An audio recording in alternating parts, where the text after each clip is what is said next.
Assalamualaikum, salam sekali lagi. Sekarang 19 Mac 2020 hari Khamis ya.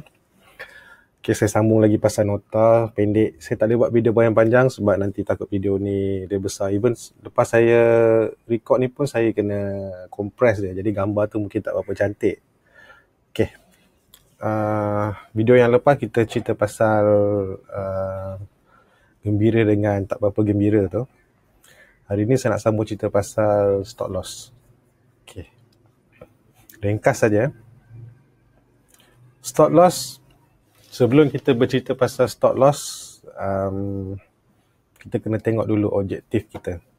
Objektif kenapa kita beli pada ketika itu. Okay. Saya nak pakai chart ni lah.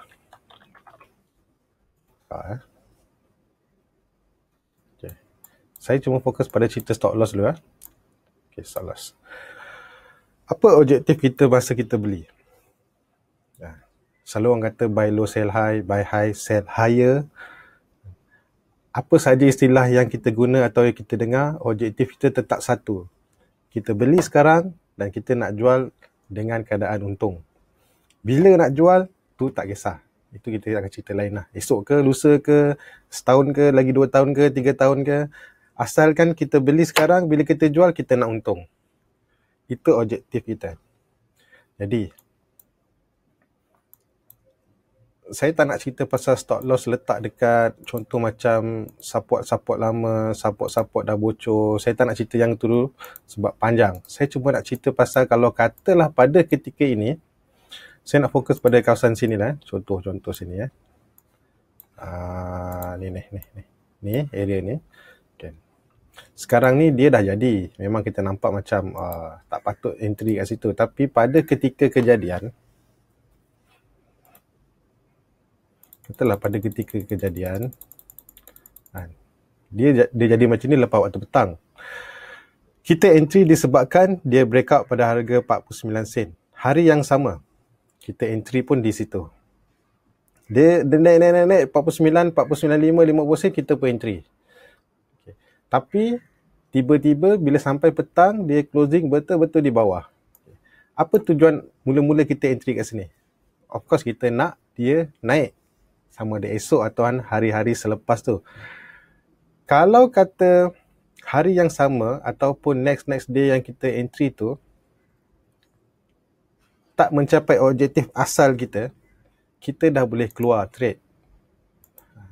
So, sebab tu kita kena buat support resistance di mana kalau kita entry pada ketika ini dan dia tidak mencapai apa yang kita nak, yang kita inginkan, yang sepatutnya kita bayangkan dia nak naik tapi dia semakin turun, inilah yang orang kata kalau bocor support sila keluar dulu, bocor support sila keluar dulu. Ataupun pada hari yang sama lepas kita entry, kerana mungkin kita tak sedar, esoknya pun kita dah boleh keluar. Sebab apa? Reason untuk kita entry pada awalnya dekat sini dah tak boleh pakai. Dah tak boleh pakai. Jadi kita dah boleh keluar. Sebelum teknik harapan datang. Semua orang tahu kan teknik harapan kan. Super juga macam untuk chart IFKA ni katalah ya. Ni. Pada ketika ini kalau kita guna chart kalau kita open support resistance, kita boleh nampak nanti dia dah break resistance. Tapi dalam masa yang sama, reason untuk kita masuk ni, dia tak teruskan kenaikan kan. Kita dah boleh fikir-fikir untuk keluar. Ataupun kita follow saja apa saja jadi plan yang kita dah buat dari awal.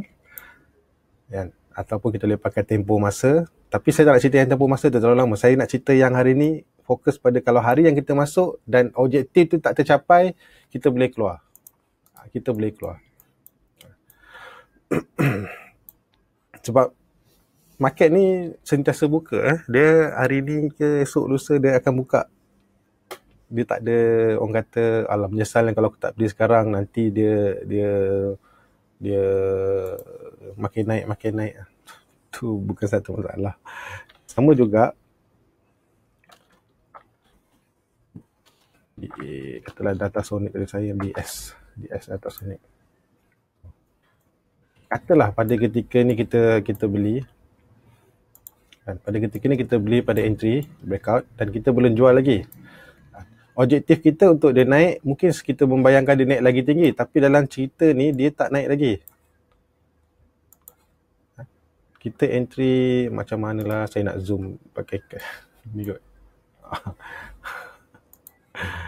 Okay. Dia tak ada playback ni. Kalau ada playback cantik. Bolehlah saya nak tunjukkan macam mana. Okay, bayangkanlah masa ketika ni lah. Kita pun entry pada breakout dan kita buat, katalah kita buat satu plan. Target kita nak jual pada RM2 lah. So, bila dia dah jadi macam ni, sepatutnya kita dah boleh, awal-awal lagi kita dah boleh buat pilihan. Sama ada nak tunggu ataupun nak biarkan. Sebab objektif kita waktu ketika ini tak tercapai. Dan dia dah makin turun. Okay. Kenapa saya fokus sangat pada objektif pada mula-mula? Objektif maksudnya tujuan kita beli tu.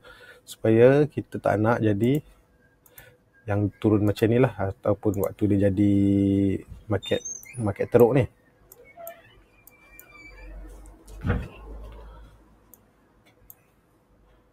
Okay.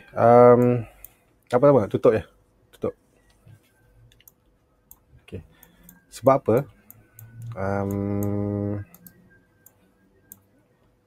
Dah macam mana pula nak gerak ni. Okay. Kita pun tak tahu yang dia nak jatuh seteruk-teruknya sampai masa sekarang. Tapi sebab tu saya tekankan objektif kita waktu nak beli. Supaya juga kalau kata yang jenis memang hebat kan, nak jadi hero, katalah dia beli kat sini, objektifnya untuk naik ke atas. Kalau objektif kita tinggi-tinggi ni, okey lah, pendek-pendek kan, memang dia beli, dia nak jual pendek. Okay, tapi kalau kita membayangkan dia naik atas, tapi dalam masa yang sama dia tidak lagi ikut apa yang kita bayangkan, of course kita dah boleh keluar exit. Kita dah boleh keluar exit dulu. Sebab banyak soalan bertanya boleh keluar ke tak, nak kena hold ke tak, sebab bila bertanya nak hold ke tak tu, sebenarnya jawapan dia nak suruh kita jawab boleh hold. Dia dah tahu dah jawapan dia. Yang bertanya dah tahu dah jawapan dia, cuma dia nak sedapkan hati. Jadi kesimpulan untuk video ni pendek je.